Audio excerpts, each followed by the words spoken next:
Olá, hoje o nosso bate-papo aqui no estúdio da TV Câmara é sobre educação, em especial a revisão do currículo comum do 1º ao 9º ano do ensino fundamental. Para isso está conosco a professora de Psicologia, ela é doutora de sua área de atuação na Unesp, de Bauru, Universidade Estadual Paulista, aqui no campus local, Flávia Asbar. Vamos direto à questão do tempo.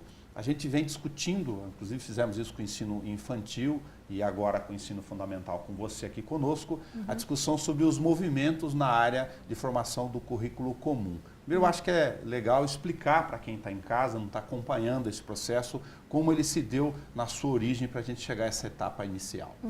Tudo bem, Nelson. Bauru virou sistema municipal, né, nas últimas 2 gestões aqui do município, né? Isso permite que Bauru tenha uma autonomia para ter seu próprio currículo, né? Então, a partir de 2010, começou um movimento de organização de um currículo comum de Bauru. Nesse momento, em torno de 2010, a professora Thaís Tesani, do Departamento de Educação da Unesp, foi convidada para ajudar nesse processo de compilação do que era ensinado na rede de Bauru, no Sistema Municipal de Bauru. Então, em 2012, foi feito, né, escrito e publicado o 1º currículo comum do ensino fundamental de Bauru. Antes disso, né, Bauru se baseava principalmente no currículo do Estado. A partir do momento que vira Sistema Municipal de Educação, Bauru passa a ter autonomia para ter o seu próprio currículo. Então, em 2012 foi gerado o 1º currículo comum do ensino fundamental, né, em colaboração com essa professora que eu mencionei, a Thaís, e a partir do momento que foi implementado, o currículo começa a estar em ação, né? E a gente só consegue verificar se esse currículo é um bom currículo quando ele está em uso. Claro.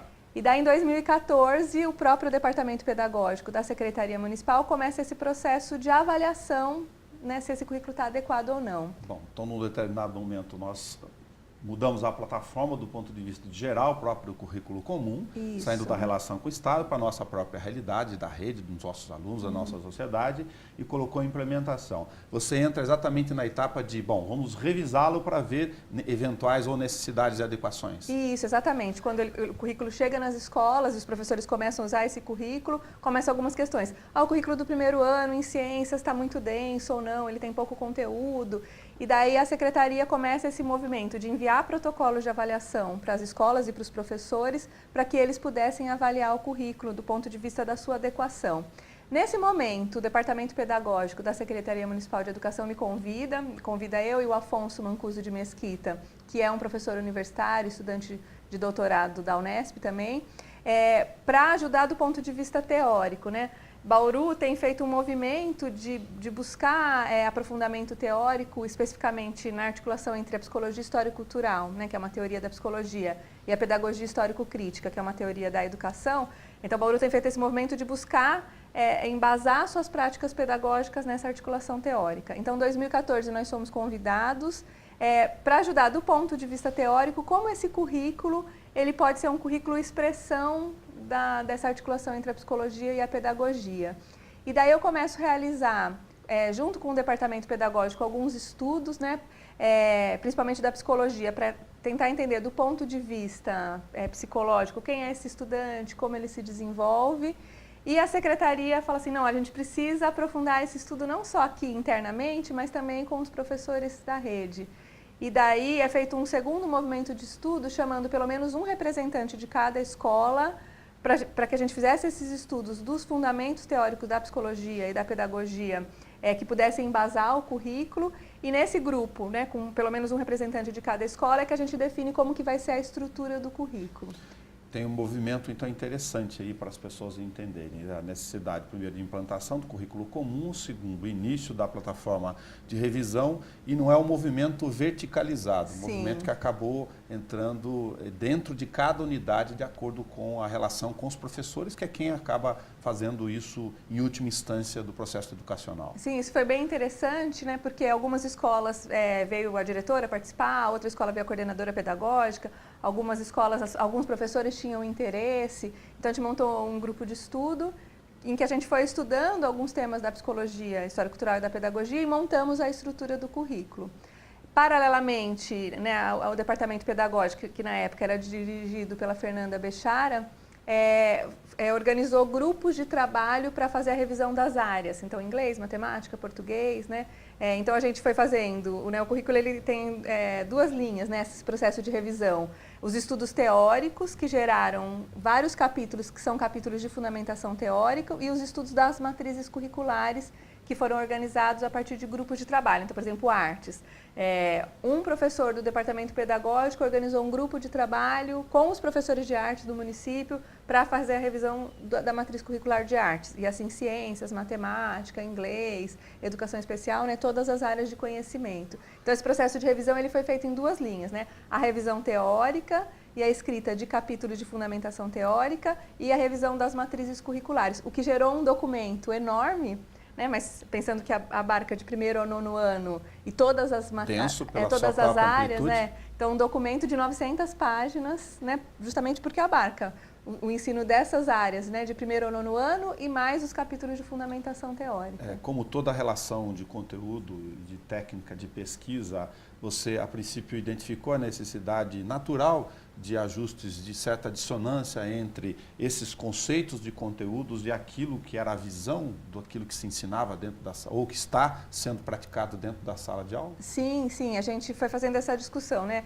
A gente tem uma visão histórico-cultural do desenvolvimento, mas em algumas áreas a matriz curricular tinha uma visão mais construtivista.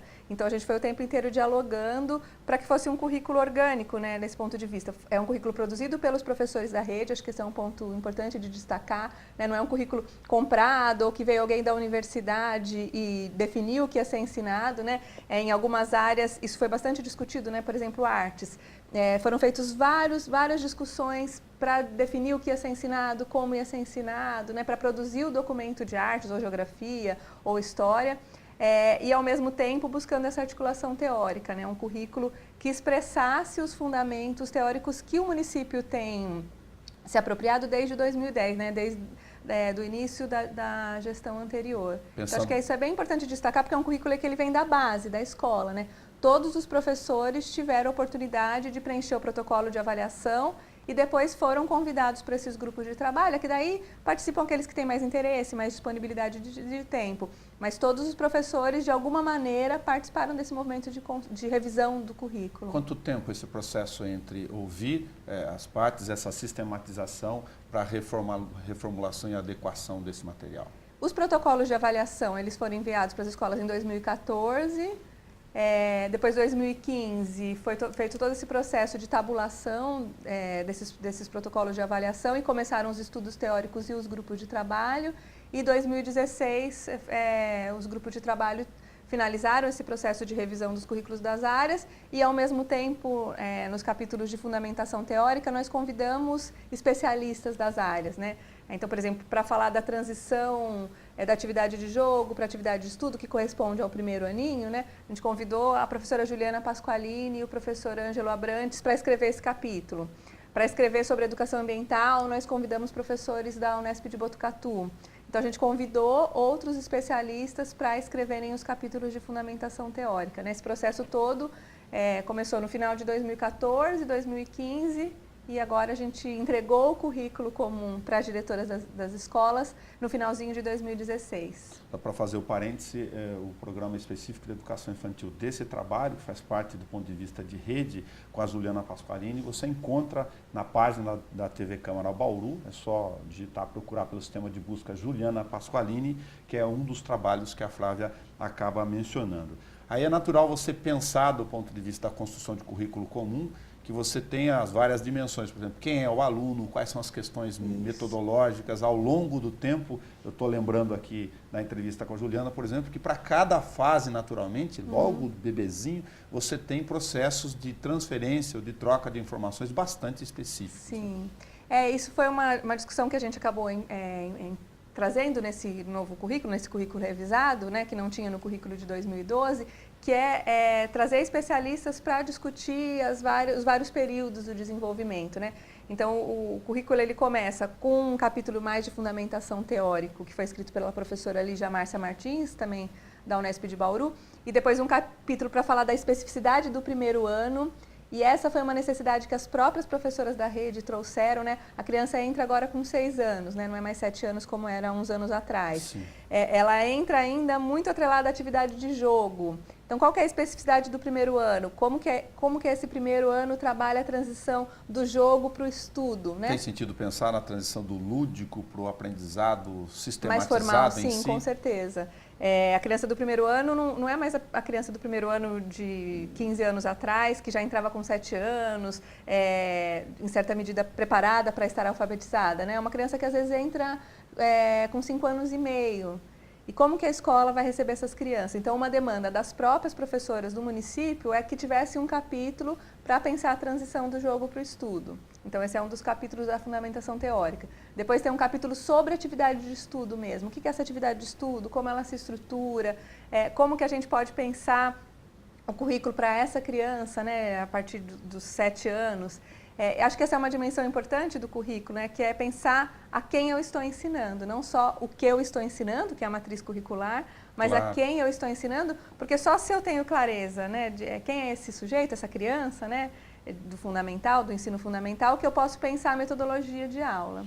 E depois tem ainda um capítulo sobre adolescência, pensando que o ensino fundamental vai até o 9º ano, né? Adolescente já de 13, 14 anos, exatamente. Que isso é um universo bastante distinto, no ingresso, na origem e no primeiro ano e lá na outra ponta. Pensando no aluno de 9º ano, já 13, 14 anos, com todas as suas questões da adolescência, da puberdade, então a gente incluiu um capítulo falando desse período do desenvolvimento. Legal. O que a gente pode comentar de conteúdos interdisciplinares?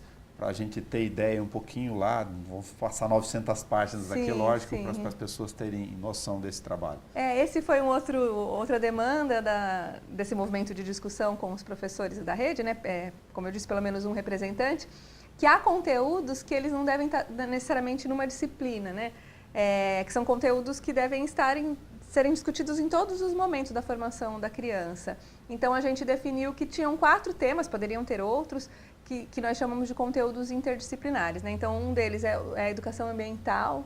Educação ambiental não cabe só ao professor de ciências, mas né, a gente está vivendo um momento de crise de água, da energia elétrica, né? A questão do lixo urbano, organização do espaço. Então, a educação ambiental é um tema que tem que estar presente do primeiro ano ao 9º ano, em vários momentos da formação da criança. Então, esse é um dos conteúdos.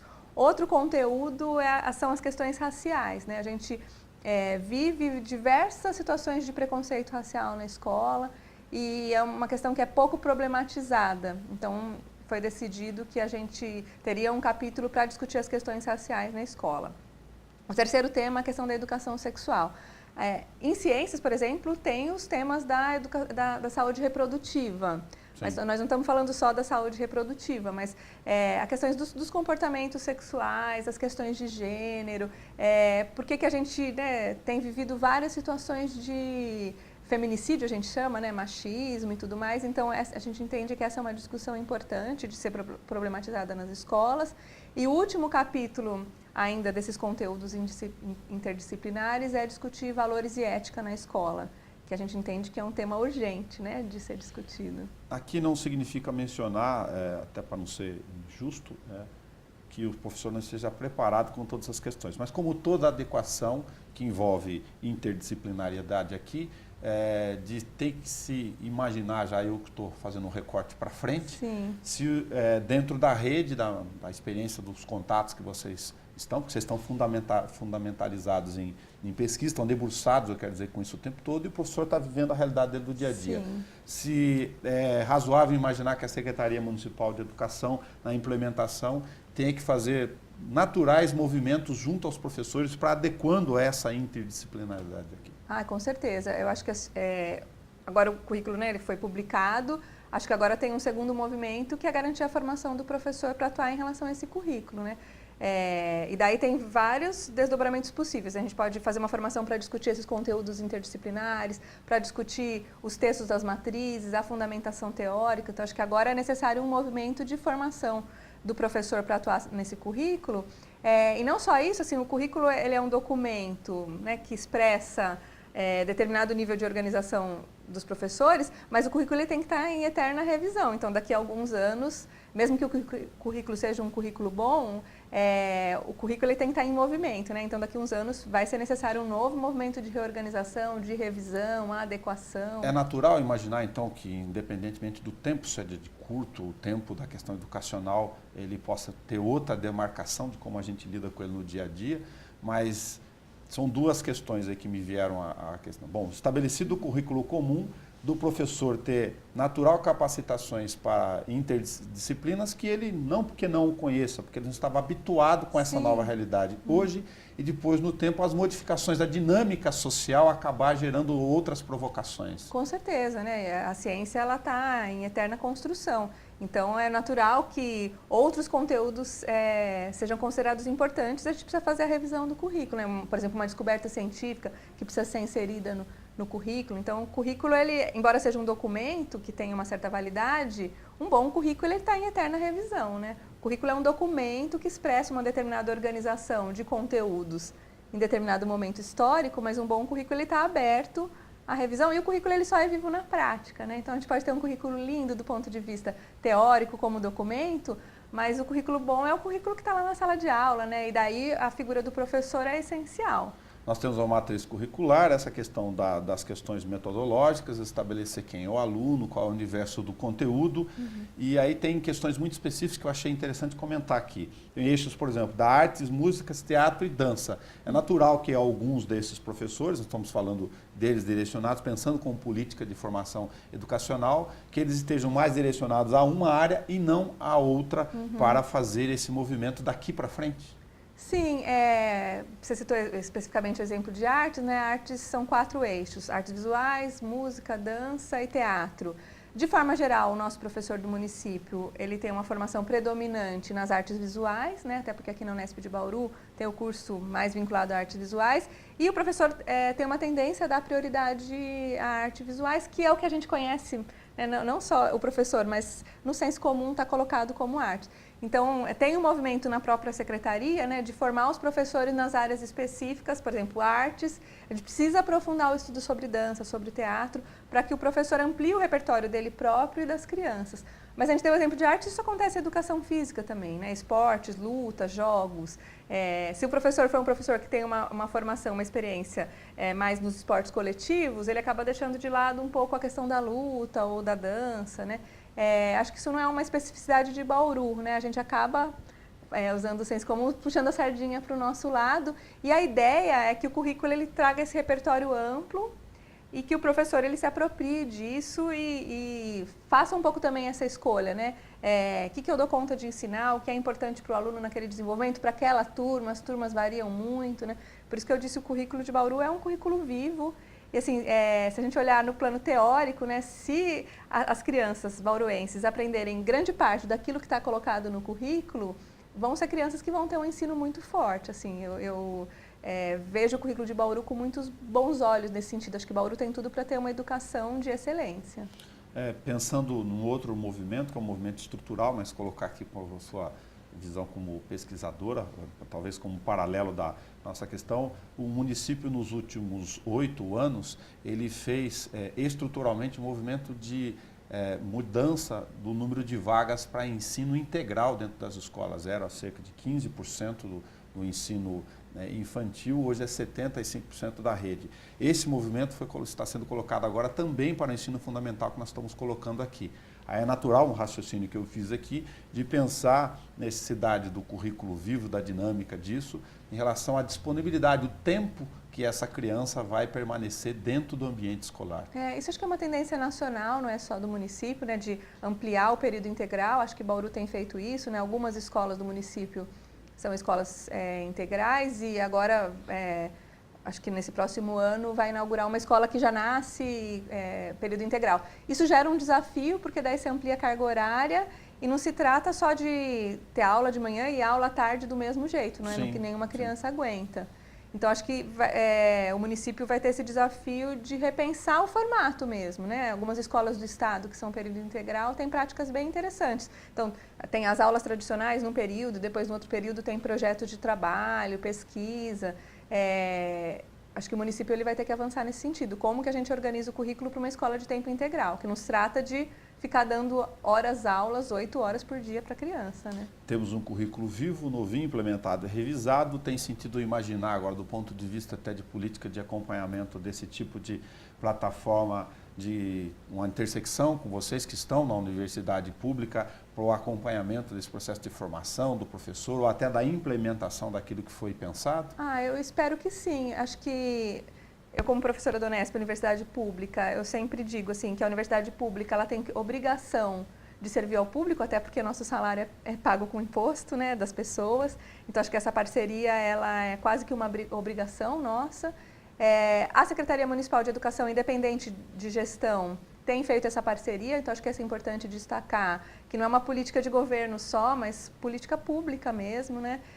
Então eu acho que é uma tendência natural que essa parceria continue e que a gente esteja disponível, né, para essas parcerias de formação, né, em outros projetos que a Secretaria venha a demandar. Acho que é uma via de duas mãos, né, porque eu como professora, né, nessa parceria, meus estagiários, meus alunos encontram um espaço para atuação, né? Então eu tenho estagiário de psicologia em várias escolas, né? Ou alunos que participam de projetos de extensão, então isso é importante para a formação dos meus estudantes e para a secretaria é interessante também ter esse espaço de conhecimento, de produção de conhecimento, de pesquisa, então acho que é uma via de duas mãos, né? Uma troca, como uma tem troca, que ser o processo educacional. Exatamente. Flávia, muito obrigado por você ter vindo conversar conosco aqui. Como a gente comentou, a gente vive atento às questões das várias áreas de conhecimento do setor público e educação, naturalmente, acaba, por força da sua própria natureza, sendo prioridade em acompanhar no dia a dia. Sim, é um tema que a gente precisa sempre debater. Eu agradeço o convite e coloco à minha disposição para outros momentos, outros debates. Obrigada, Nelson. Muito obrigado. Acompanhe na nossa grade todo dia a discussão sobre as questões da nossa cidade. Hoje nós conversamos sobre educação e a construção da revisão do currículo comum no ensino fundamental na rede pública em Bauru. Até o nosso próximo encontro.